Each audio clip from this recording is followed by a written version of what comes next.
Hindi na na-permis. Pero alam nyo, nakakaloka kasi parang day 4. Day 4, saka lang kami nagkaroon ng ganap, Wala kaming ginawa doon sa una namin villa kundi matulog at kumain. Nag-aano kami, nagpapagrab lang kami ng pagkain doon. Tapos ngayon, grabe, sobrang saya kasi dito sa nilipatan namin na to na pangatlong villa.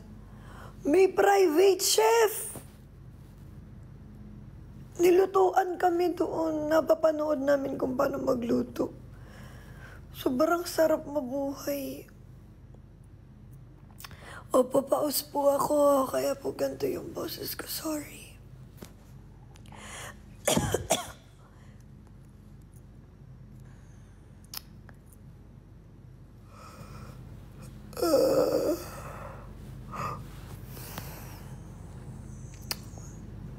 Okay naman ako. So happy talaga.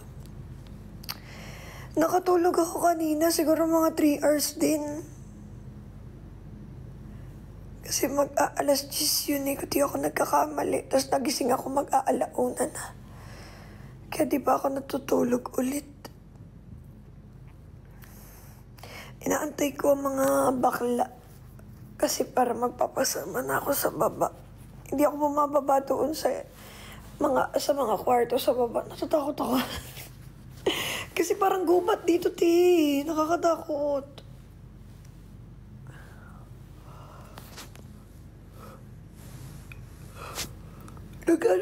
Nag-pay pa ako. Maraming dalang pay pa ako si Forda. Kaso ganun talaga. Lalo na nag-karaoke kami kagabi. Tapos uminom pa. Kaya ang bilis mapaos.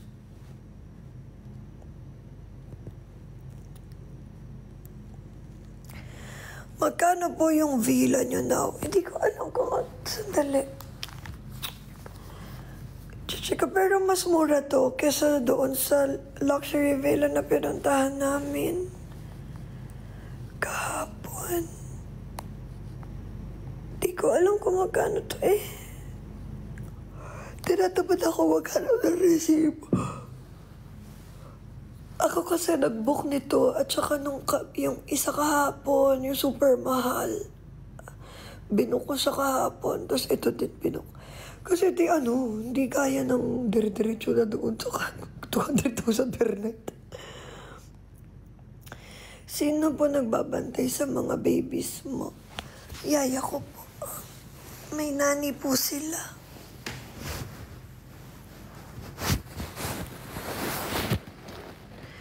Tsaka yung mama ko, pinakisuyuan ko yung mama ko din para may kasama yung nani.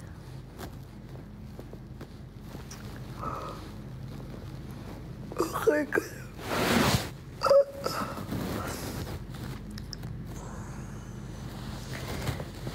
Hindi ka po ba nila hinahanap?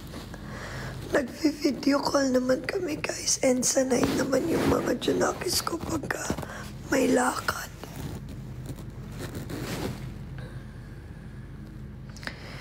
Wala pa pong pasok. Hindi pa po sila pumapasok. Hindi pa po start ng pasokan.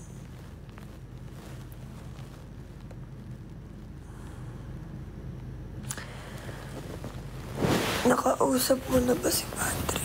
Oo, nakausap ko na. Kausap ko na siya and nagdesisyon kami, lalong-lalo na ako, that we are going to settle everything in private kasi sobrang gulo na.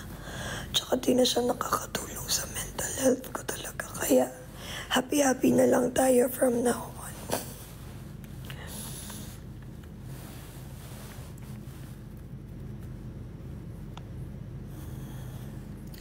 Magkaboses na kayo ni Forda. Pause kami pareho. Settle as in kambakan din.